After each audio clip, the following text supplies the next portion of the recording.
Good afternoon, everybody, again, because I did something wrong before. Thank you for being here, for all those that are already participating in this Zoom meeting, and thanks to everybody who watch the video afterwards. We are here with Dr. Enrique Del Rey Cabero, and we have the great chance to present his book, which is called Montando, libro, del cómic multilineal al cómic objeto. Sorry. Enrique Del Rey Cabero currently is a post-colonial researcher at the University of Alcalá, and in the past has worked as lecturer in Hispanic Studies at La Trobe University, Melbourne, Australia, University of Exeter, and University of Oxford, where he was also the co-convener of the Oxford Comics Network at the Oxford Research Centre in the Humanities College. He is the author of Montando, libro, which we are presenting now, co-author of How to Study Comics and Graphic Novels, a Graphic Introduction, and co-editor of Duplex, Comic Poesia, an anthology of comics and poetry. Good evening, Enrique. Good evening. So I will share my screen again. I tried several times before with not a huge success, but it's good. And we'll start our conversation. But before that, I just wanted to say, first of all, I didn't send Enrique my questions in advance, so it will actually be a conversation, and I'm really, really happy to have the opportunity to talk to him, because this book, I was telling it to my colleagues before, this book for me has really been one of those academic crushes. I knew that what I do, that the book resonated with what I do, with what I have done so far in my career, but I didn't know that it would do so this much. So I'm really, really happy to have read it, and yeah, thank you very much, Enrique. No, thank you, Giorgio, for inviting me. It's a real pleasure to be here, and share with you a few things, and we can keep it spontaneous if you want. I mean, not many people are connected, so very happy to take questions or do it as the way you want. I just had some slides because I isolated some things that I liked about your book. Ooh, I found a way to do it. Oh, nice. And yeah. Except that I'm phantasmatic there, but that's okay. So the first words, it's horrible, by the way. But the first words, I've tried to isolate some concepts that I would like to navigate the book with, not to follow it linearly, although I will kind of do it. I'm sorry, I'm not a good student of a book. But the first word that I wanted to discuss with you is codex. Because when I was reading it, I thought that's a very useful word when discussing comics, as you mentioned, and it's a word that is usually absent when in the scholarly discussion on comics, and it's a word that also says something about your background, right? So if you can tell us something about it. Yeah, exactly. It's a good one. I mean, I come from the humanities, but more in particular, I come from literature studies. So I actually started by doing some research on literature, poetry, and other things. But comics were always there, and in the end, I decided to pursue a PhD in comic studies. I mean, codex is a fancy word to say book, but it's true. I agree with you. I think it's probably more precise, can be maybe a bit more pedantic or more academic, but it's interesting because book can mean so many things, and I think it's one of the sources of confusion when it comes to, you know, comics, literature. Comics, literature. Literature is another word that is also very vague, and that's why we have all these new terms: graphic literature and, you know, graphic novel. The novel is also quite, you know, can be quite misleading. But codex is just the word that academics use to call basically this. I mean, you can see me. So basically, this object here, you know, has a spine and has pages, and, you know, these pages sometimes not so long anymore, but they used to be in groups of, you know, 8 and 16 and 32, 48, etc. But I thought the idea of taking that as a sort of focus, is just focus on comics and the codex, and how this object. And the interesting thing I think about the codex is that we take it for granted, because we are so used to reading books in school, that in the end we take them for granted. But I mean, it's one of, I guess it's one of the greatest inventions in human history. But it also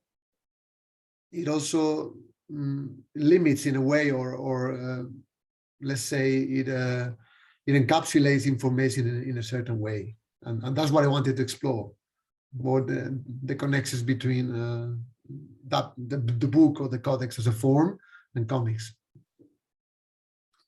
Yeah, and I think it does. Sorry, I decided that I will appear and disappear from the slides. Can you see me when I talk, or? Yeah. No, Okay, good. Can the other? Am I also a projection on the? Not sure. No. Okay. No. I was wondering how you see me when I talk.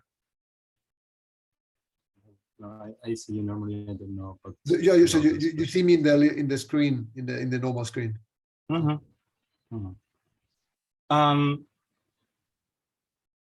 Yeah. As you said, I don't think it's just a matter of changing the word or using a more scholarly one. I think that what you did is really clever, because by using the concept of codex, you did what you're discussing. You denaturalized the book and tried to deconstruct something that we don't always remember, that only occupied the last 200-300 years of our cultural consumption as we know it now.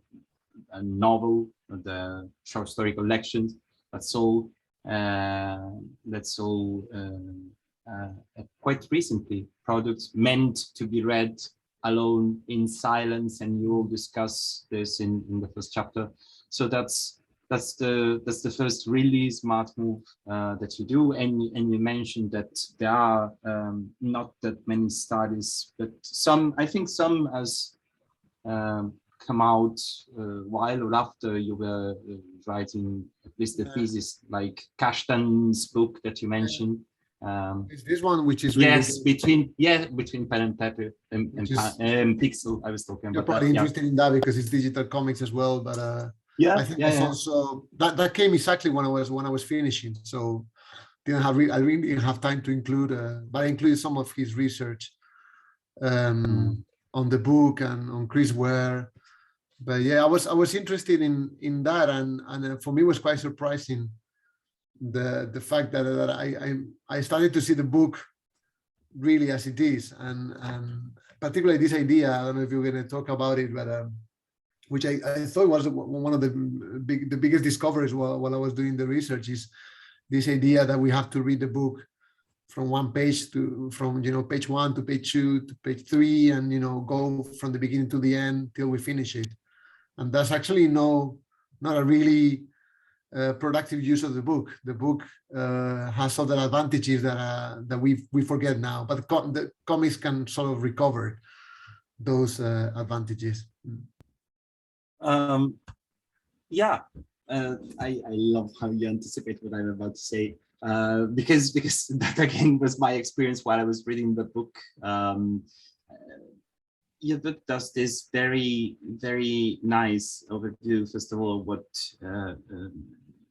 codex object does in general. Then you apply it to comics, and then you follow some lines of investigation.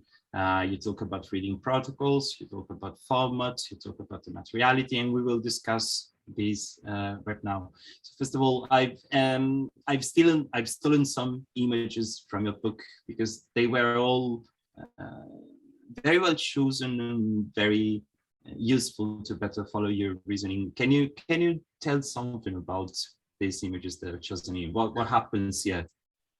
Well, the first one I thought is a nice example of this this idea that I was saying, that and that's actually a question that I don't know if it happened to you as comics scholars, but something that happens to people who, oh yeah, I study comics. Okay, yeah, I never got comics. How do you read them? You know, it's a question that so I think we also take for granted that we know how to read comics because we read them a lot, but many people also are a bit confused and puzzled, and that I think that's why Will Eisner, you know, in his famous comics on sequential art, he included many images that he created himself, and that's one that I really like because he showed a sort of canonical way of reading. You know, if you want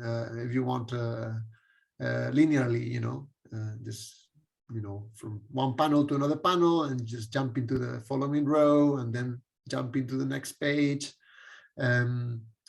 So I sort of started by putting that image and say, okay, yeah, that's obviously one way, or the most usual way of reading them, but comics are always creating other sort of relationships between the panels.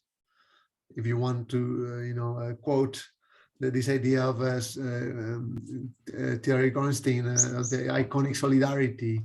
Yeah, I always sorry. These connections, you know, between images, and I think the interesting thing, if you take the first image by Will Eisner, you know, where it says how to read a comic, you know, it goes from one panel to another panel, but joining, you know, the next image, the next image that is taken from, I think it's Batman, what is it again? The famous one, the last joke. Yeah, probably, yeah, it was, you know, it's the famous Alan Moore story. So if you take that one, you can see that you know, the images are, you know, we are moving from the panel on the left to the panel on the right, but also from the panel on the right to the panel on the left. So, you know, this idea of, if you want, holistic vision, or, you know, we take them all the images, we take them all at once, and then we sort of like compare them, and that's where comics are different from, you know, let's say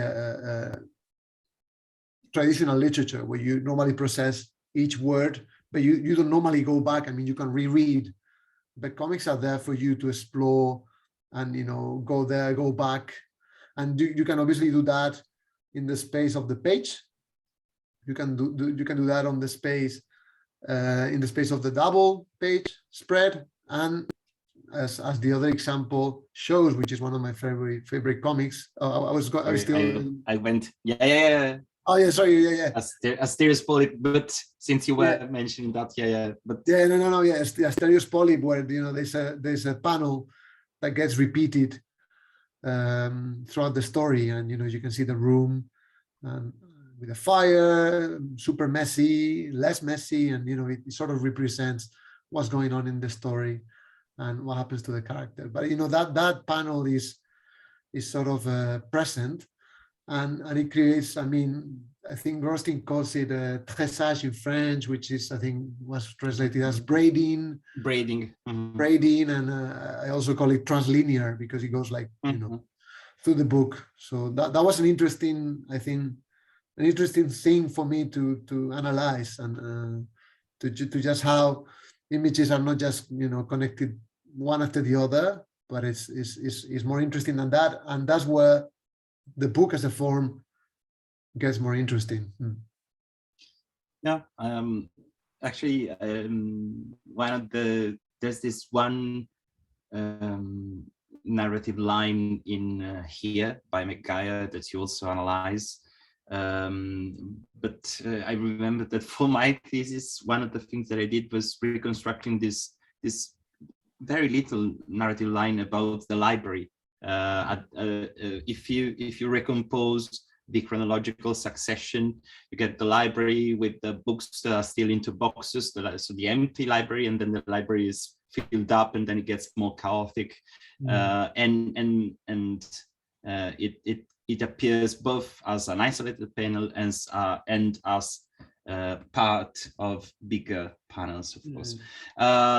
But here I also wanted you to very quickly mention those ones, because one thing that always surprises, especially people that don't study comics or that don't study comics history, is how inventive early comics were.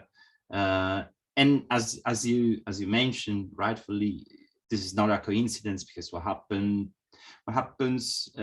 in a way, what happened to the book, again, to the codex, is the same thing that happened to comics, not only as a book, but as a form, that originally authors were doing a lot of things with them, and then a protocol consolidated in the way they are thought, in the way they are read, which doesn't mean, of course, that all the comics behaved that way, but that most comics did. But at the very beginning, for the first 50 years, there was this richness of experiments and attempts. And what are we watching here?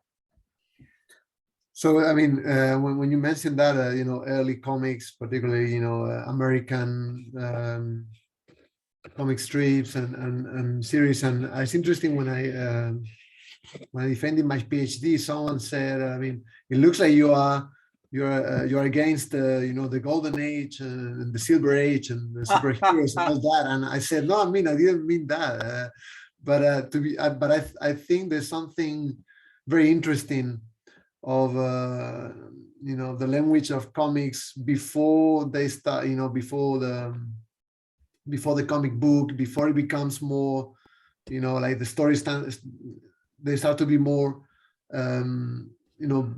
focus on the story, on the narrative, on the things that happen to the characters. And when particularly these American cartoonists, they have the whole space of which was a really, really big page in the tabloids, and they did really interesting things. I mean, here on the left we see the Yellow Kid. Probably most of you already know, but the Yellow Kid, I use this example to show that comics didn't necessarily have panels, if you want, or there were other ways of incorporating text. Actually, the Yellow Kid, the famous example is the one with the parrot, where the parrot starts to, with what is it, like a phonogram or something, and there's a music, there's like a recorder, and the parrot is. So they say, oh, it's using the balloon for the first time. Well, I mean, the balloons were being used in images, Yeah, and already in the Middle Ages. But I use this to sort of show that there were stories being told without necessarily using panels, and also sort of inviting the reader, if you want, the spectator, we could say, maybe, to just process a whole image and then focus on the details. And that's where this idea of, which I think is one of the fundamental tensions of comics, this idea of like the micro reading and the macro reading. You can call it the way you want, but this idea of just taking everything at once and then focusing on the details. And this on the right hand side we can see Frank King, Gasoline, which is a really famous series that I don't know if it's still running, but is it still running? I think it is, but I'm pretty sure that it ran up until 2017, 18. I admit I don't read it right now, but No, I haven't read the new ones, to be honest, either. But the interesting thing was, the characters kept evolving and getting still running. Tosti and then Tosti is confirming here. Yeah. That's what I saw. Yeah, but I'm not really following anymore. But like these examples of the at this time Frank King, it also is also telling you to look at the image holistically and then process it. And there's several ways of reading. It's not only left to right. It also sort of like invites you to do left to right, right to left. And of course, Frank King and many of these early cartoonists, they have been recovered in the last 10, 20 years, particularly, Chris Ware. You cannot understand Chris Ware without these early cartoonists, but that's probably one of the interesting things about comics, that we sort of forgot many things, and then we're recovering. I don't know. Someone said that it's the art of amnesia. We just sort of forgot all that happened, and we are always working without the sources. I think nowadays it's a bit different, but yeah, those two I think as some examples, and many other, Crazy Cat, many others. They were incredibly creative, and in terms of like also the drawing style, the colors, everything was really interesting times. Yeah. So I'll go through some of the slides that I did, because I in doubt I put too many, but I cannot stop talking once you ask. So. No. I can be more precise. Not at all. So I tried to navigate most of the concept you discussed. As you mentioned, your book focuses on the visual grammar of comics, although you don't use that word and you don't use Neil Cohn's theory as it is, and I appreciated it, because like many, I have some personal doubts about part of Cohn's work. You mentioned what he did with eye tracking, which is very interesting, blah, blah, blah. You discuss materiality, although you don't talk in the book about fun practices concerning materiality. You acknowledge them, but you don't focus on that. You focus on the book as a material object and the implication it has for reading and consuming and interacting with a book. So this about still reading protocols. That this is a wonderful double page in which we follow this line and the background at the same time. This without is panels, an example. for example. That was the idea, showing that we don't necessarily need the panels to tell the story. Yeah, this instead is one of the first examples that you used to explain what you called fondo continuo. See, exactly. Continuous background that McCloud's famously calls polyptic. That's actually one of the few terms by McCloud that I use, because I think it works better than continuous background, although I'm not sure. And this is one of the many examples in which it can be used. We will go back some example of those. This is one of the examples of inset panels that you discuss. Would you like to say something about it, or later on? I of course I have one image from here, so we can talk about it later on. But yeah, I can be. So basically, the examples you showed before of multiversity and this one by Shintaro Kago, I think a different, or the way I theorize them. There are different examples of what I call is not my concept. This is Sergio Garcia's concept, which who was my PhD supervisor, and he called this multilinearity, and it sounds it sounds very fancy, but it's basically telling more than one story simultaneously on the page, and this is something that comics. I mean, you can do it in cinema.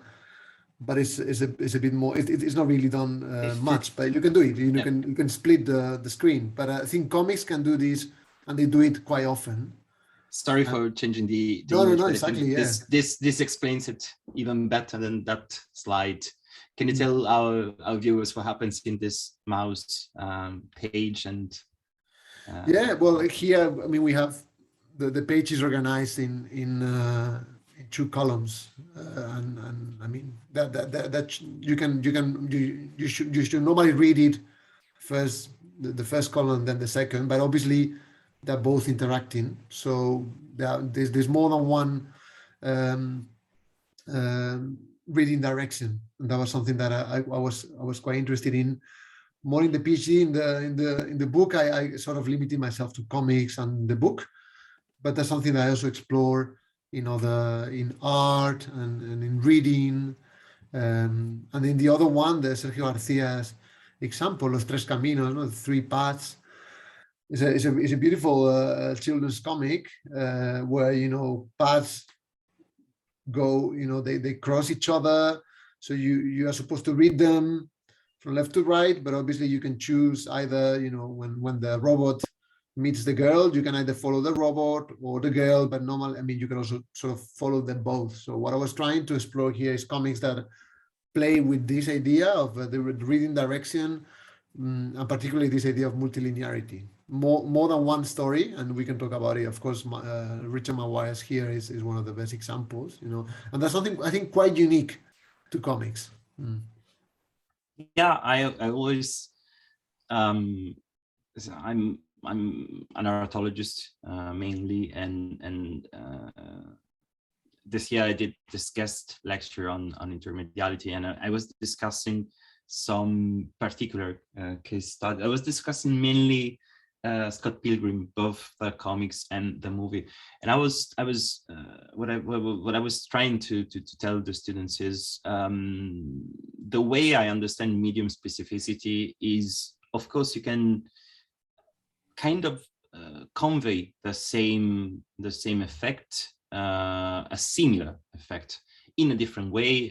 The whole semiotic translation from medium to medium, or adaptation if you prefer, or intermediality, cross-mediality, whatever you may call it. The interdisciplinary richness of this kind of studies sometimes also brings with it the problem of too many terms saying slightly different things or similar things in a different way. But I always refer to medium specificity both to say that in its weak version as the established again practices of what a medium does, but then I say, first of all, this doesn't mean that the medium can only do that, and your book is a monument to the possibility of leveraging medium specificity. But at the same time, there are things that work very well. This is not an academically sound perspective, but the use of polychronicity in this Spiegelman page is, of course, something that you can do in a movie with an alternate editing, but it's not exactly the same. Here they coexist on the same page, and yet the structure of the column, as you mentioned, make them separate while being together at the same time. And this double nature, this duality, is something peculiar of the medium of comics. One other thing that I was thinking now that I think about medium specificity is how well you explained your use of the term experimental comics. So my project is about experimental digital comics, and one of the things that I've done for 2 years is use the concept, saying that I don't love it, then don't use the concept and try to use the concept of post-comics, which Jan Barton's, no, it's not Jan, there's a volume on post-comics, and of course it's an escamotage, right? Using the posts. I haven't heard that one. Very interesting. But how do you can you tell everybody how to define experimental I comics? don't know if I really define them, but I mean, Oh, I you think do. uh, the thing with now we are organizing something on experimental poetry, and we were actually thinking what the heck that is. It's not very clear. I mean, not now you're talking about post comics. I mean, I think concepts are there, and I think if they're useful, you can take them.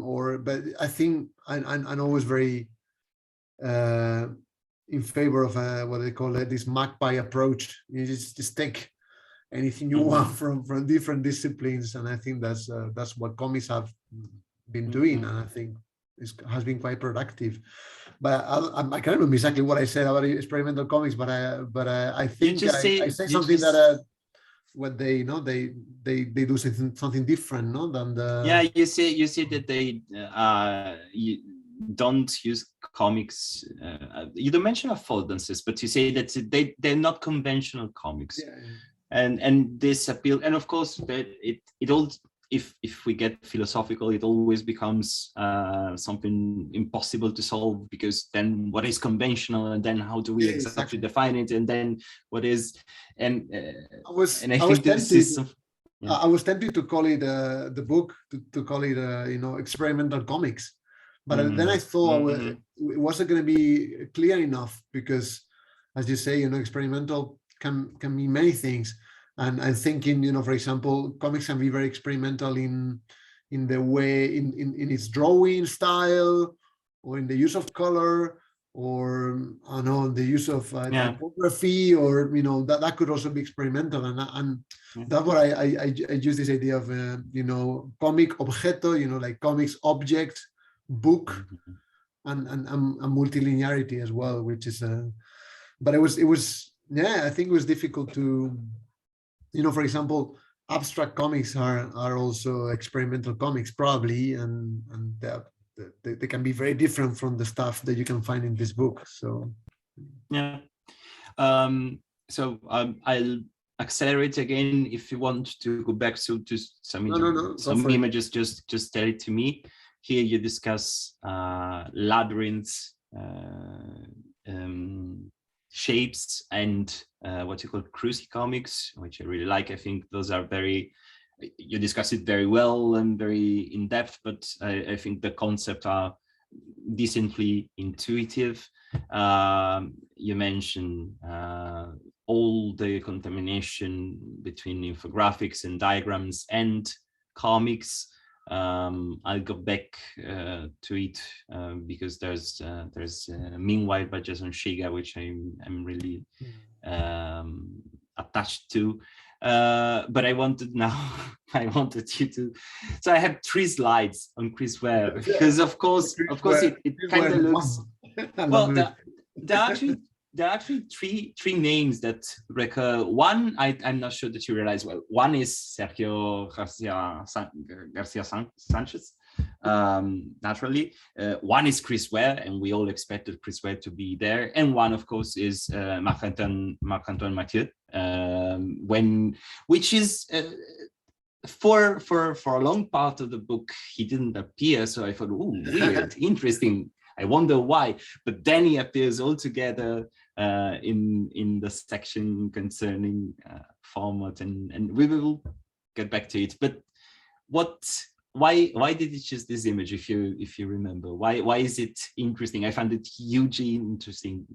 Well, I mean, going back to what you said very briefly, you said that you didn't find Mathieu until the end. Or one of the most difficult things of organizing this book is that I use so many examples that can be put in so many categories that it was really different. It was really difficult to put things in boxes, because some comics, can be more than one box. So that was one of the most difficult parts, I think. So probably some people will say, oh, well, yeah, I will have put this one not here, but in the previous section, and I have to say, you're right.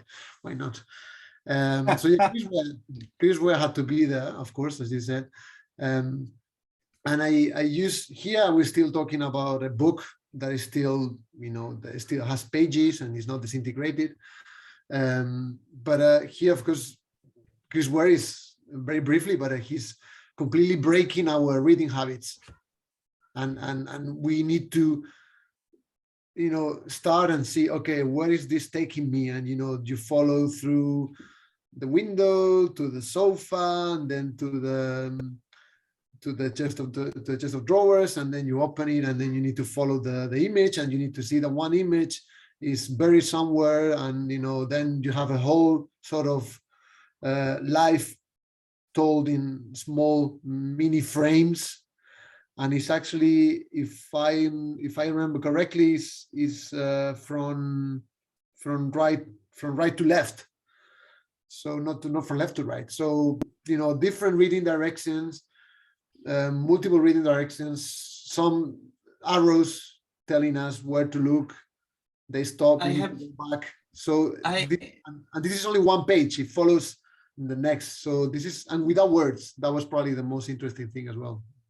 Yeah, but I had, and you mentioned the fact that the bigger images are actually not not the ones that make the plot advance in this particular page. I have a very non-academic question. For example, I really liked Jimmy Corrigan, but did I enjoy reading it? So the question is, because that's part of Chris Ware's intention. He mentions it explicitly. Did you enjoy reading Jimmy Corrigan? I think I go with you on this one. I really like this. I really like everything he does, but I guess this focus always on failure, and the characters are very miserable. Oh no, that's the part I like. That's not that you like. Okay, what is what you don't like? Oh, because it's more the way that he tells. Well, it requires a lot of effort. Yes. It's like reading. For an Italian, it's like reading Gadda. I don't know if you have ever read, or maybe, well, not exactly the same, but a bit. Borges, maybe. That it's very rewarding, but it requires a lot of cognitive effort and a lot of rereadings and a lot of connections that you have to make. A lot of work by the reader or viewer. I did enjoy that part, and especially when I get it, and sometimes I don't. I'm a lazy reader. I suppose I'm a lazy reader. Then I read some article and I say, "Oh, it's true. That's what he meant there." But yeah, and I mean, I think that's what he's looking for. Probably he's looking for this difficulty. Yeah, and actually very surprised that he sells reasonably well to be such an experimental author. Yeah, that's true.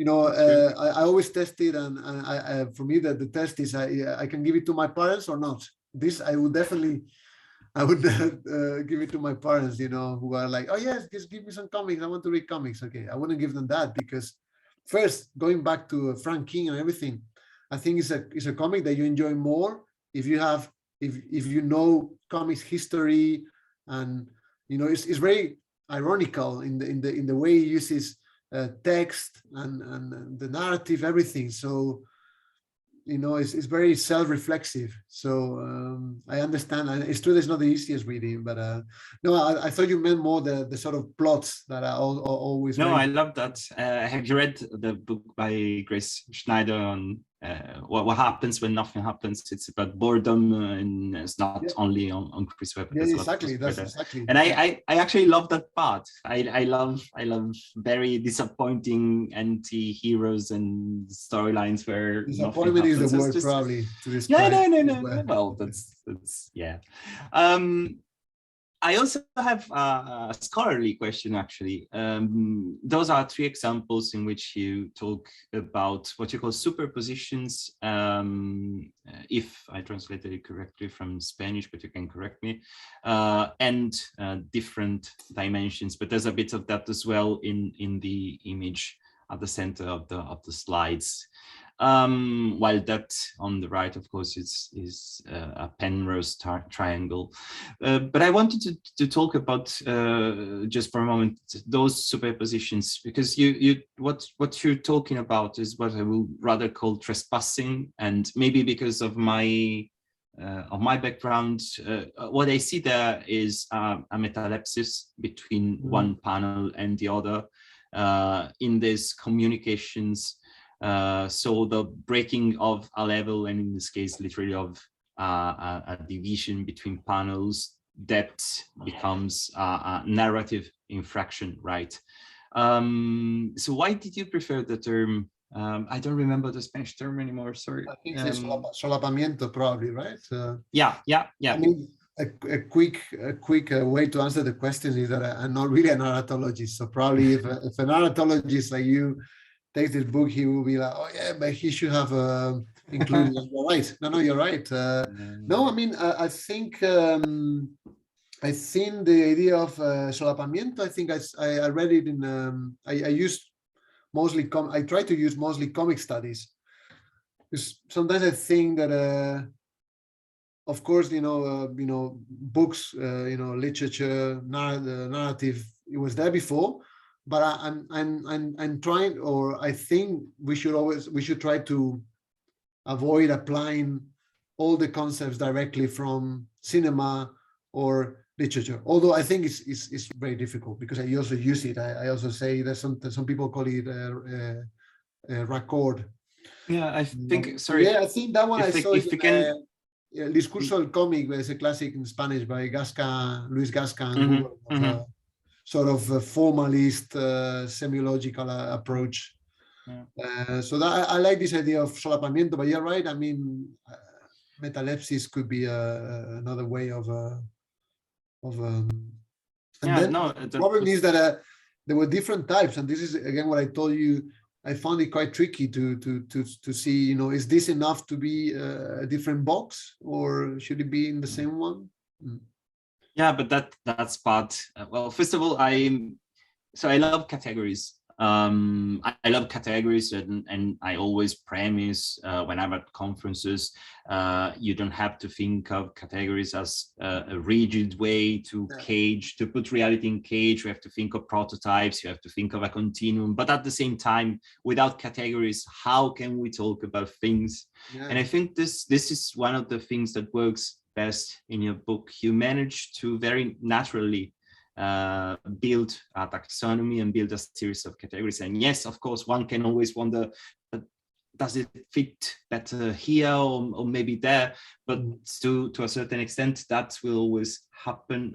And at the same time, what you manage to do is, you discuss in depth a series of examples. You present a series of phenomena that I, as a reader, completely believed that were tied one together and that were part of something. And there's also space for wonder, literally, because, and here I'll accelerate, for example, you discuss comics that use the landscape format, sometimes varying in size the books. You discuss comics with different size. So the one that we have here on the left is a squared mini comic of 20 pages, I don't remember, and it's very small. It's little more than 10 centimeters. And the one that, I'm sorry for the bad picture on the right, is 1 meter high.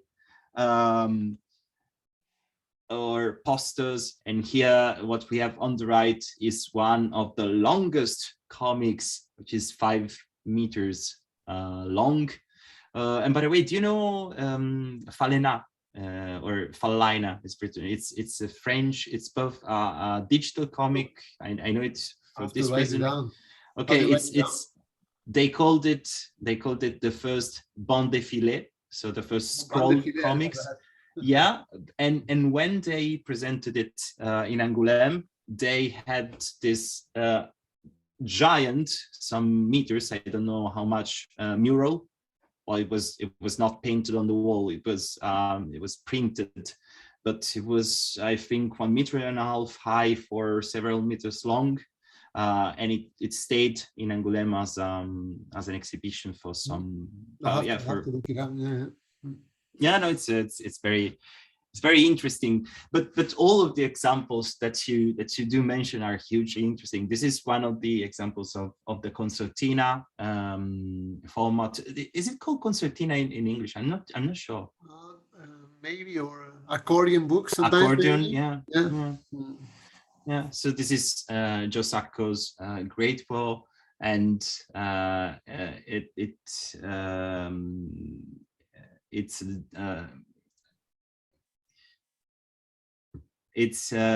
shows soldiers going to fight the important battle that I can't remember now. I'm sorry. The Battle of the Somme. Yeah. Thank you. Sorry. And as we can see in the corner, it folds. And here, of course, we get to Chris Ware number 2. I'm sorry, I'm not original, but it kind of puts together most of what I've accelerated on. And yes, I got it downstairs, but to show the materiality of it. Yes. So tell us something about it, even something personal. Same thing that I asked for Jimmy Corrigan. Did you enjoy reading it? Do you enjoy having it? Because I'm usually not a collector, for example. No, but I'm so proud that. But I'm so proud that I have it. Which is. Yeah. I have a funny story about. Well, not really. Nothing very strange, but well, one thing is where you're saying all these examples. The interesting thing, which was also a bit difficult, is that as I started, as I was doing the research, more and more interesting comics that could be studied from this perspective were being published. So at some point I had to stop, and actually for the PhD, some of the books, Mathieu, the last one, was not included, and then I just decided, okay, I'm going to include this one, and this is the last one, and that's it. I stopped because there were more and more books. Yeah, I think the interesting thing about building stories, I found it in Australia in a bookshop, and it was hugely discounted. I was super proud. I was like, yes, I only got it for like $20. This is amazing. And then I was like, oh, wait, I'm moving back to Europe. What do I do with this? So this was part of one of the first boxes that I sent. But I think that's one of the fascinating things about building stories, is that many people say this. So they don't know what to do with it. I think at some point I had it half exposed. So some of the accordions were decorating my bookshelf. Now I don't have any space anymore, so it's all inside. But it has been in 3 houses because I've moved houses a lot. Yeah, that's I want different configuration in the house. That's one of the things that I wanted to tell. You do mention rightfully that we are programmed to naturalize the materiality of the book, except when we have to move. Because then all those books become, again, very material. And Chris Ware's Building Stories is this huge box that doesn't fit anything. I managed to put it in a bag while taking a plane, but but it was very complicated. But I think it's part of the game, probably. You know, I think Chris Ware always likes to trick his readers, to like plays with them. I think that's one of the frustrating part of having building stories, is that you need to store it somewhere, and that becomes a problem. Or you could also lose one of the mini comics inside, or I think it's part of the interesting things of having building stories in your as part of your library. But again, I'm the same, Giorgio. I'm not and less of a collector, and I try to get rid of what I'm not going to read again. So, but it's when you move, you exactly. change your approach to materiality. It's just. But building stories always stays. It's But yet, for example, for libraries, what do you do with this if you have it in the library?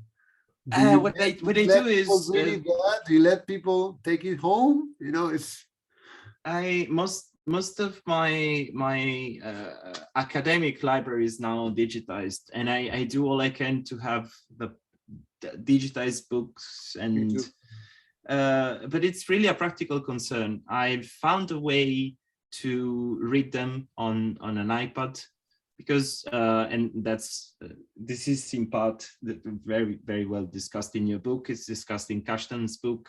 It's discussed by anybody who thinks about the material book, Amarant Borsuk and so on. It's not the same.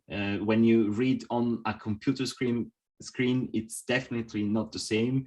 And I found this compromise with the iPad because it has the pen, and it kind of reinstates some materiality, and I think that I've trained my brain and tricked my brain, and now it's okay. There's also this very practical thing that I'm a horrible underliner, if we admit that the word exists. And actually iPads, well, tablets are better for that, if you share my problem, because the lines are automatically adjusted, so you can do less damage. But so the book come with me in my iPad, in a hard disk, and the others, I have most of my comics. Well, the most interesting ones, actually, most of those you discuss in your book, and I have some that I have to buy after having read the book, so thank you again for that as well. But the others, I try to have them digitized. Kashtan is very smart in no, it wasn't Kashtan talks about this framing it as paper resistance to digital culture, but I was actually thinking of somebody else that but I cannot remember who, that encouraged not to think in binary terms and rather suggested that paper culture does different things, not necessarily in response to digital culture, although there are always market reasons. If I can let you talk, but you mentioned amazing reading devices like this one that when I saw the image, I thought, oh, but that's 100 millions de poèmes by Raymond Queneau. And of course, it's there in your book. It's something that happened through while reading all your book. Whenever I thought, oh, but this reminds me of something else, it was there, it was mentioned, was discussed. This is Emma G. Wildford by Zitron and Edith, which is very remindful of S, for those who know it, this very lovely object by J.J. Abrams and Doug Dost, which in both cases they're books, but they have inside notes and postcards and so people call it multimodal literature or multimodal novels, things like that. But it's true that it's interesting that it's a phenomenon that is taking place both in books and comics. And you discuss pop-up comics, where again, what I'm doing here, it's again accelerating. I'm sorry, but I'm talking about the material aspects of this experimentation. And here you, of course, signal the link to children literature, die-cut comics, foldable and cut-out comics, and game comics. And here I had my third question actually about Chris Ware. Did you try it? I mean, you do have it, or I share the same feeling. I think it's lovely, and I think it really works on prompting our projection of our affective link to games, but I would never try and actually play it. I've seen a short video of people playing it, and it looked like the less funny thing in the. I think it's on YouTube. It was on YouTube. Okay, I have to find it. I watched one short video, I think, on someone building the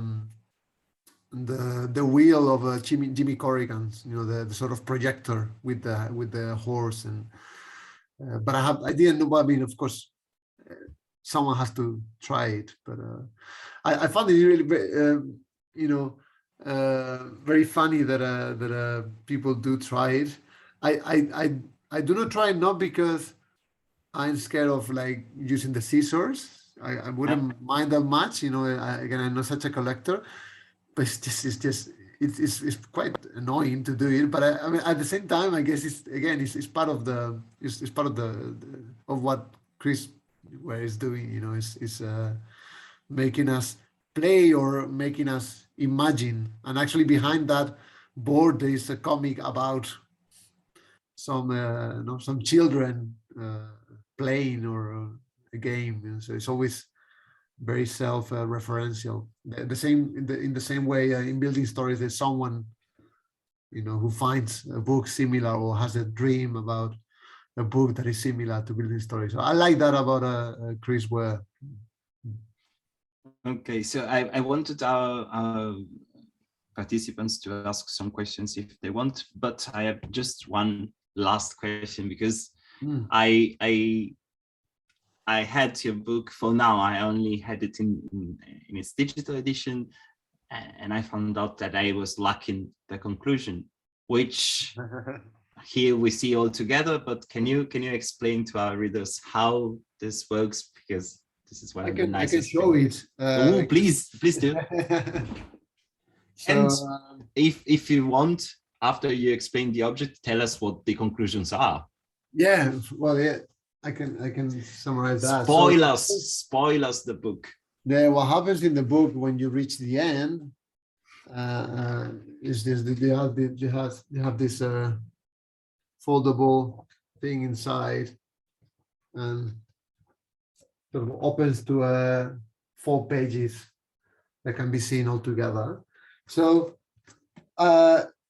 for me, it was a bit frustrating to talk about all these comics that play with format and break pages, and you know, you could fold, you could expand them, and then I was doing all this in a very, very conventional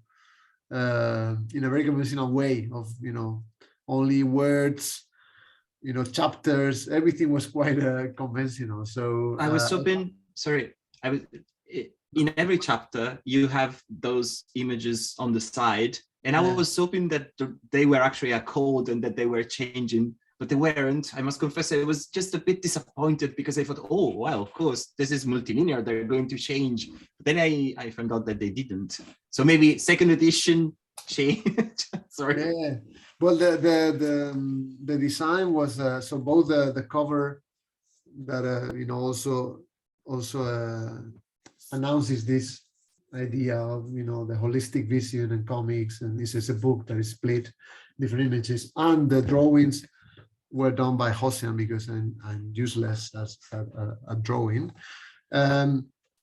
But again, I just wanted to have something a bit more interactive, and he said, yes, let's do it. So I tried to, you know, he tried to adopt or let's say interpret visually what I was trying to say in words, and I think it worked quite well. I know it's not your concern in the book, but was it easy to do something not too complex like the foldable page? And was it expensive when you were printing the book? I mean, did it change the printing cost significantly? Is it easy? Well, we have to ask, I guess, Travado, who's the editor of the book. I don't know. I mean, I thought he was gonna say, no way, this is too complex, but he was great, because he said, yeah, it makes sense, let's do it. So it was probably more expensive, but the book is not much more expensive than the rest. But I guess, I mean, I remember that there were some difficulties because you have to adapt the image. You know, you need to mark where it's going to be folded, and it can be in the middle of a face, for example. So you know, we have to you need to make sure as well that that no words are going to be lost. So yeah, but I think, I mean, you can see it there, but Hossein decided to use me because he had also drawn me a lot for the other book that we published together on how to study comics, that it will eventually be published in Italian, which is great. So here, I mean, it's probably too long, but the things that I say are things about and I think you can see here in the middle, these three panels, these three vertical panels, you know, we need to bring down, if you want, bring back to earth this ideal image of comics in a way, you know, that they do not happen in our heads. That's one line of research that many people have followed, but I think we also need to bring them to the materiality and the way we read them and the way we touch them, and all this is significant. And then I explore a few things. You can see the labyrinth or the paths here for the multilinearity. You also see, and I love the visual metaphor that Hossein has used in the middle, the lowest row, and you can see a hand, you know, coming from the book, and you know, doing like a handshake.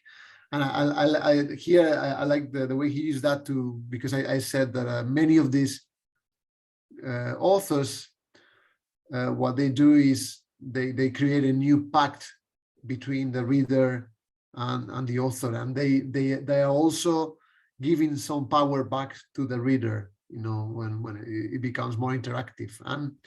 And paradoxically, and this is something that we can discuss, because you are the specialist on digital comics, but some of these comics, by breaking or experimenting with the book form, are actually defending the book as a form, and I really like that. You know,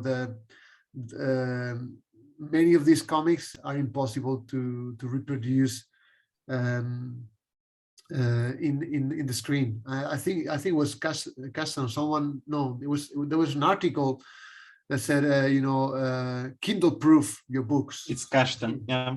I really like this idea of Kindle proof, and these comics are Kindle proofed. I mean, they are digital versions, but they're a bit different. Okay, I wanted, let's see if I can stop sharing this. I'm not sure. But I wanted to know if somebody has some questions. Oh, only one thing you mentioned, how to study comics and graphic novel, which is a comic, an introduction to studying comics in comics form, and that we are actually translating in Italian, so it will appear as soon as possible in Italian. And I'm actually not sure that I can stop the screen. Does somebody have a question?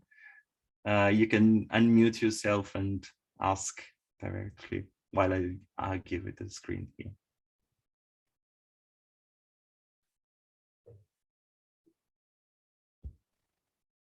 The stuff that I left as part of the PhD, but I thought was quite different, but something that I'm really interested in is something that, you know, maybe Carolina can tell us. I mean, only a few ones, but is this connection between comics and exhibitions, which you know, is more and more, it's happening more and more nowadays, and in many interesting ways. So that's another way of breaking the book that I didn't include in the book, but I am interested. I'm glad you didn't. Why so? Because I wouldn't have to finish my thesis, and it would be very frustrating. So yes, I had the same trouble, Enrique, with what you were saying about appearing more and more books that could be in the thesis, I have that same trouble, because installations are also a bit fashionable now. And when I started, I had only a few to work with, and now I have a bigger corpus. I stayed on the right track, I think, with the study cases, but it shifted a bit because I did my own installation with some other artists. So I start by talking a bit about experimental comics and installations, and then I talk about the difficulties of putting it together. I wanted to try it out, and you said something like it's impossible to reproduce the book in the screen, about these experiments in the codex form.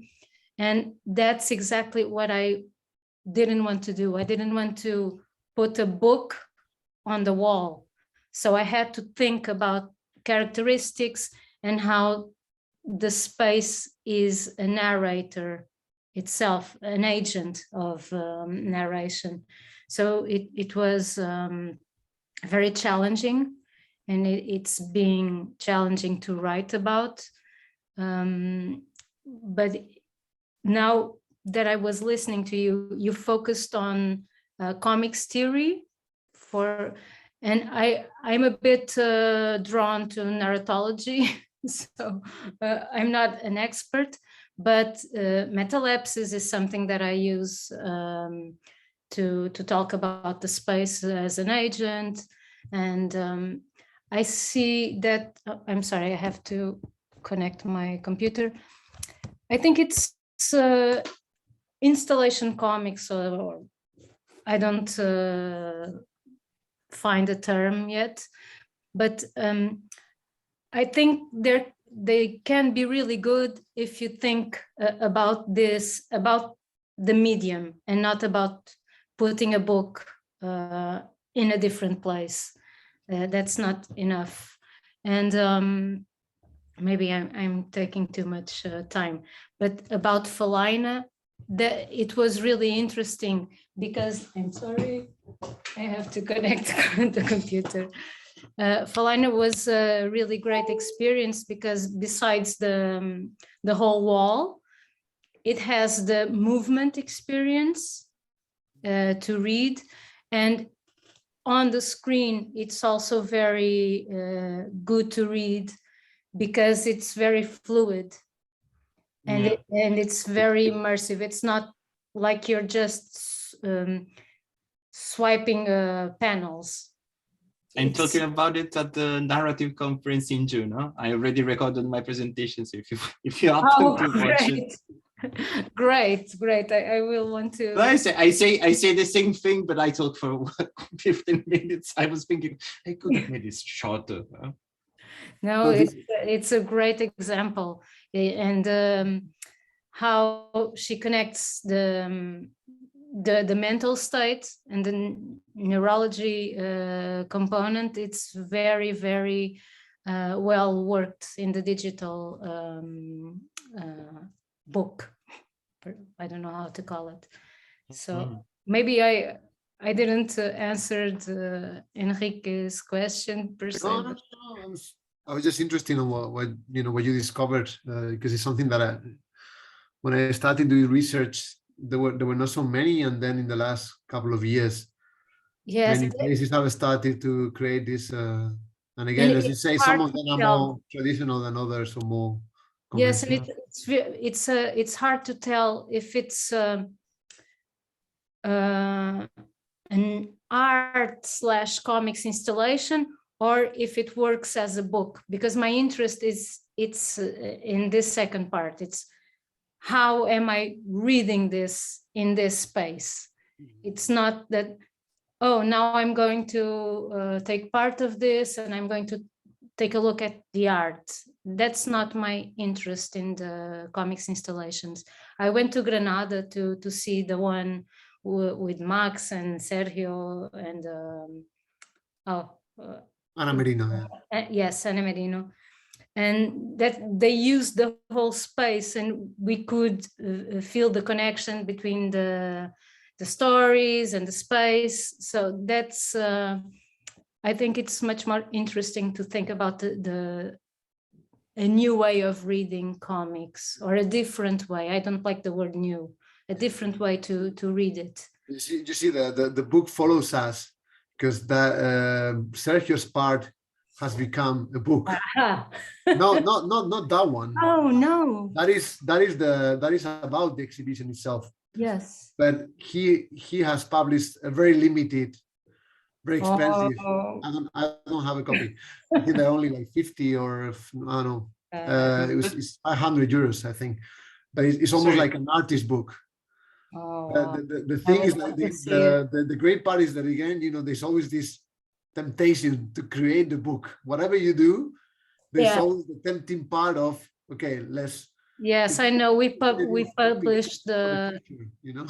Yeah, we published the poem with the art in an anthology, and this we want to have it. At the same time, I think there's something in what you both said, because on the one side, you said the book follows us because eventually you publish. One of the reasons why you publish a book is because it is a recognized format and it has an audience who's already fidelized to the object, so you don't have to give them something completely new with the risk that it won't sell. And when you produce something, it is a concern of yours. You give them something that has an horizon of expectations. Oh, a book. Oh, a comic. Oh, a graphic novel. But at the same time, you were talking about artists' books that also are discussed at large. You signal this tension. And those are books that appeal to strange format, to weird materialities, to the collection impulse, the closure impulse, whatever you want to, and that are not meant to sell much. They're meant to exist usually in 50 copies, and then either you have it or not. And the scarcity is also part of it. Again, not your concern, because that's not a point in your book, but that's a part of it. They're also sometimes they're expensive to make, but they don't care because they want great paper and triangle shape and 40 copies. Then either you have the copies or not. So it's also, the book is also a way to leverage yet. Maybe the dynamic is known, unknown, known and new. You use a book and everybody know what a book is, but a weird format, a weird book. But if it was completely, I mean, if it was, well, I'm sure they've done it with I was trying to think of something crazy, but then I thought, oh no, they've done it for sure. Wood, yes. Stone, yes. Plastic, yes. Of course. The thing is that I think in the past, and I'm thinking only like maybe 20 years ago, these sort of experiments with the form were more difficult, I think, to produce. I mean, I'm not an expert, and I don't, I don't have a publishing house, and I know that it's designer. But if I understand correctly, what Chris Ware did, maybe it was really impossible 20 years ago. Like we didn't have the technology, or the technology was not as cheap or as spread. So I think now we do have the possibility of publishing this book and selling it for not much more than a normal book.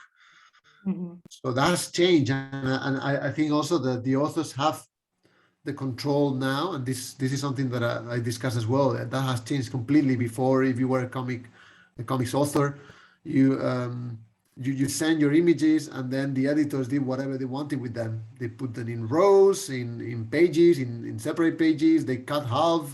They swipe the order. They could do anything they wanted. And now I think the author has much more the control on not only the pages, but also even the form of the book, the design of the book.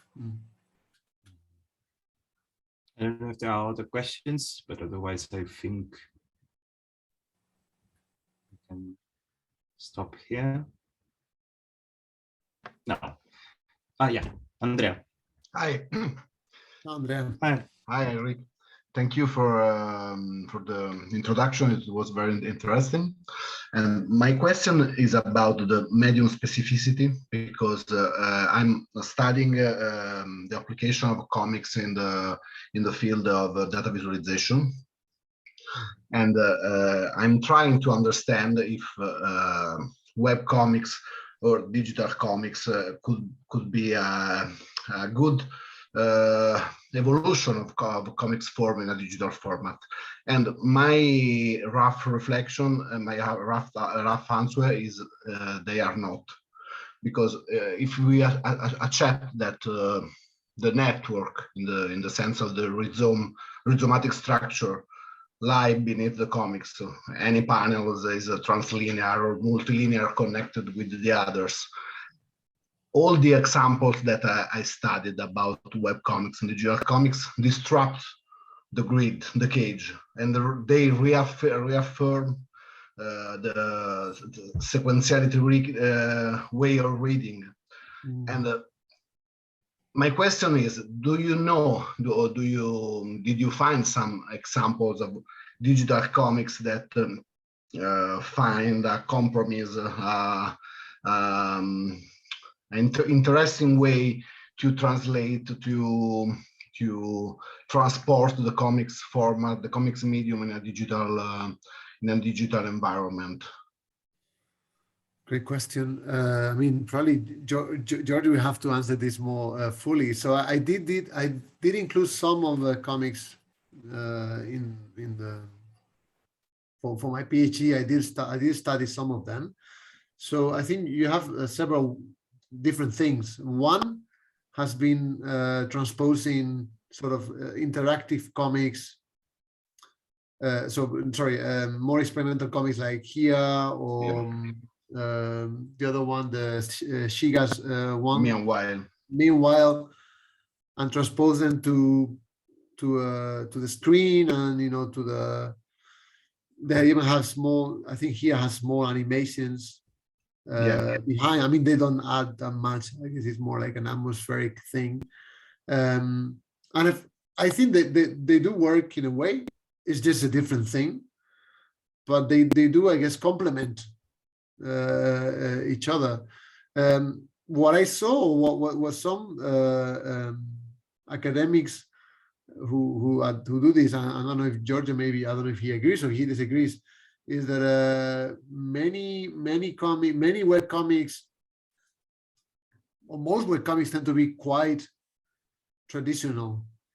They don't really experiment a lot. Actually, I can't remember, it was Baudelaire, some French academic said that comics work. The early web comics were more experimental, paradoxically, than some of the ones being published or seen on the screen today.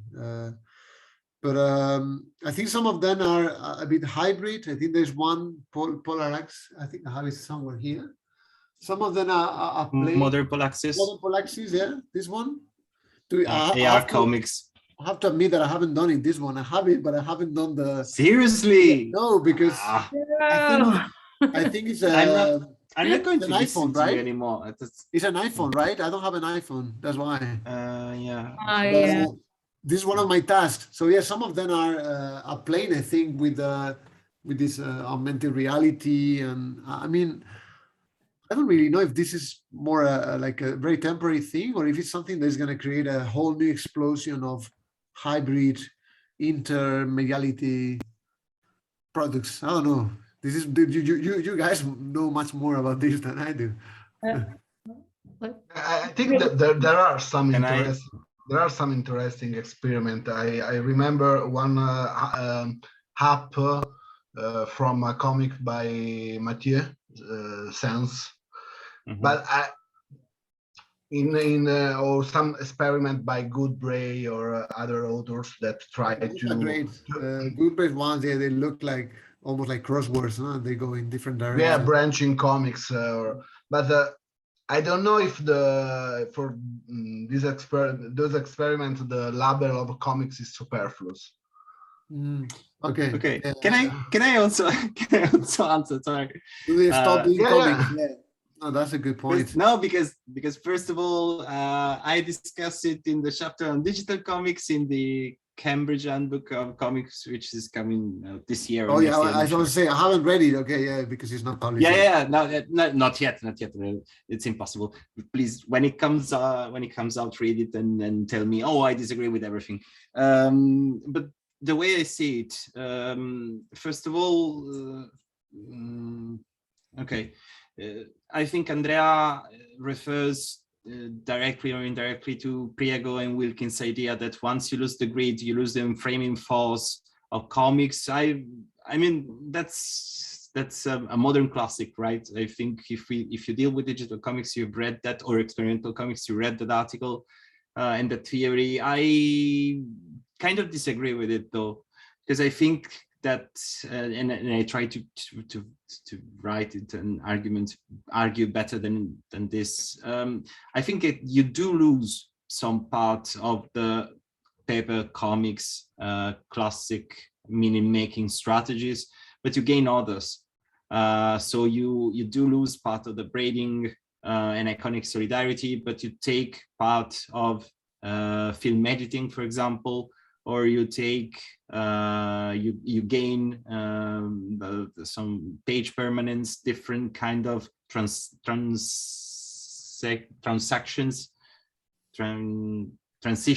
Sorry, my brain crossed. Then I think that it is in truth. There are several. Baudry always says that most of the experiments were done in the first phase of digital comics, and in part it's true. But I've been trying to retrace the history of digital comics, and I argue differently because of the changing computations in computation that allowed for a different generation of experimentations, which is those from 2005 to at least 2015. What's happening now actually is that since internet become mostly a matter of platform economy, platforms are changing. Digital comics already, well, mostly they were static comics, skeuomorphic comics, reproducing the paper format, blah blah blah. So what's happening now is that some of them are changing, but not the way we will think of experimentations, experimenting and changing because of experimenting. They're changing because they're adapting to social media. So, for example, more and more comics are published as in a squared form. Often it's 4 comics plus a square that sums up the 4 comics. And it seems like a small thing. One may think, oh yeah, well, of course, it's Instagram, but you adapt a bit. But it's exactly one of those little but huge changes in format that Enrique mentions in a whole chapter of his book. Is the turbo media thing still going on? There's the turbo media thing. This click thing that you click. But one of the other thing I argue in that article is that panel delivery is essentially the same through Instagram and social media, because there you have the structure of the post as a container for several images, and you change by clicking. The difference is how the artists leverage it. In general, I would be wary of the idea of, I mean, you said evolution. Now, if you mean this literally as things that change in and following entropy, right, for better or worse, but those are subjective values, I agree.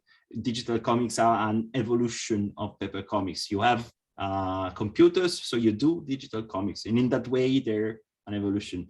If by evolution you mean digital comics are better or worse than paper comics, I don't think that there's any kind of media hierarchy possible. So, of course, they do different things, and of course, but that's another I mentioned media specificity before. I don't believe in strong medium specificity. I don't believe that medium can only do this and that. If they do this, they're good. If they don't, they're bad.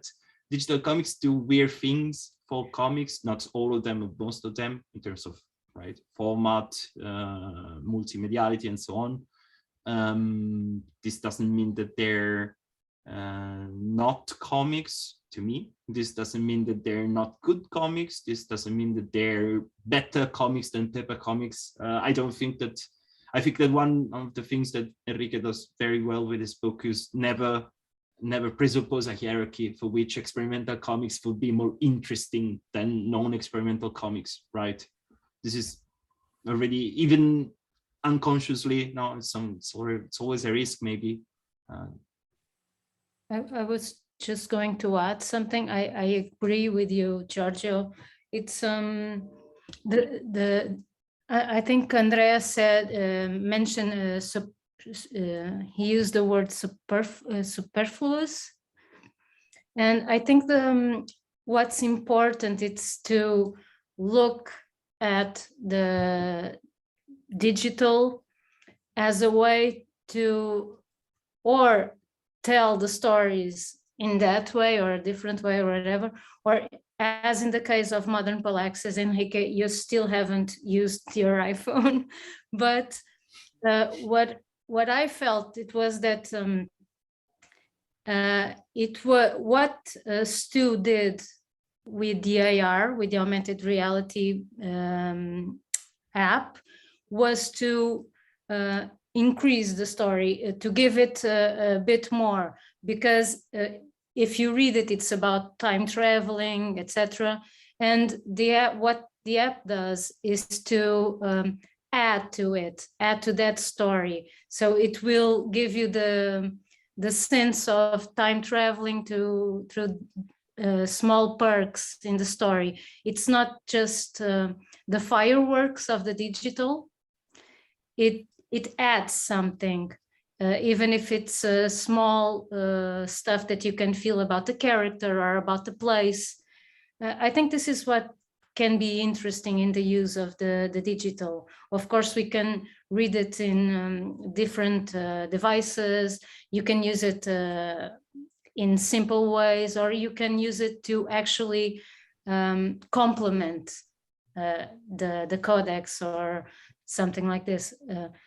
I tried using AR for the installation. At first, we used Artivive just to use the phones with the panels, and it would open some animations and stuff like this. We did this in the first stage, but then we didn't want to use it because it was a bit distracting for the reading, the overall reading. It was like people would have to stop the journey that we prepared, so it didn't make sense. However, we ended up working with AR, but for accessibility. So we had a creative part with augmented reality for blind people and deaf people. So this is the thing, it created different layers, because we had to use audio and we had to use a sign language. So we thought of it as a new layer, a digital, to complement the work. I guess as technology evolves, I mean, this is probably just the beginning. When you're talking about VR and everything, I think none of us here are very, maybe you are, sorry, but I don't know.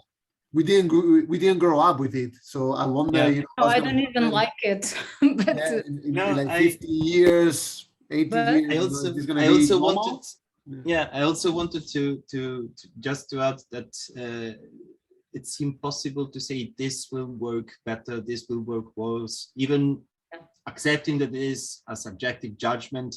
But it's really impossible. If you think of media archaeology for media that are already older than digital comics, everybody knows. I'm sorry to do that example, but Betamax and VHS imposed because porn was on it. So they were of worse quality, they were less good, they were stupid technology, and yet they conquered the market. And they came with different limitations that then shaped and influenced the way films were done.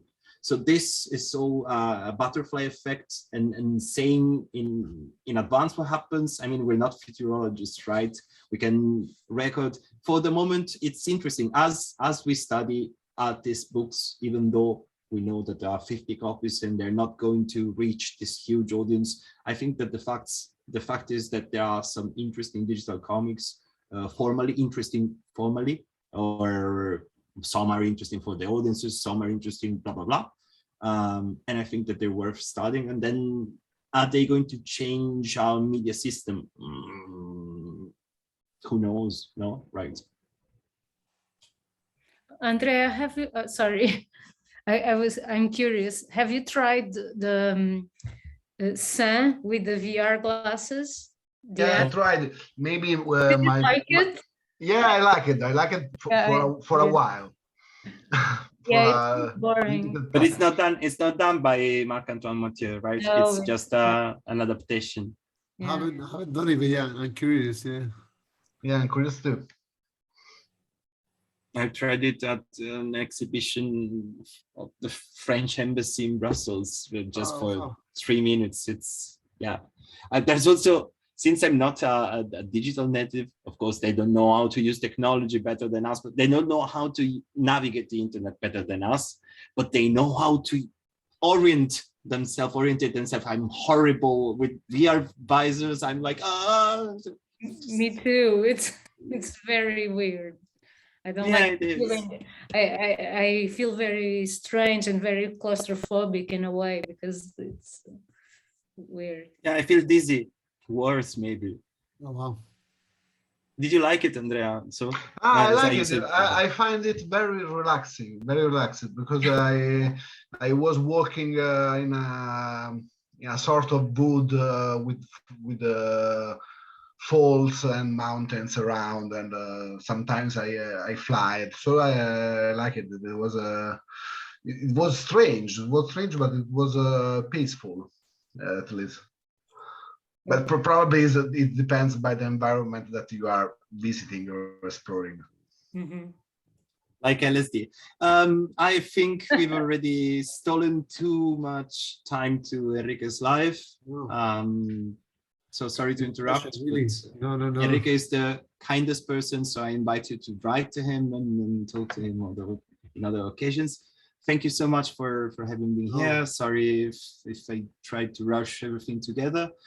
It was a great pleasure to read your book. It was a great pleasure to have this conversation, and I hope we will have some occasion to talk soon, maybe for the Italian version of how to study comics and graphic novels.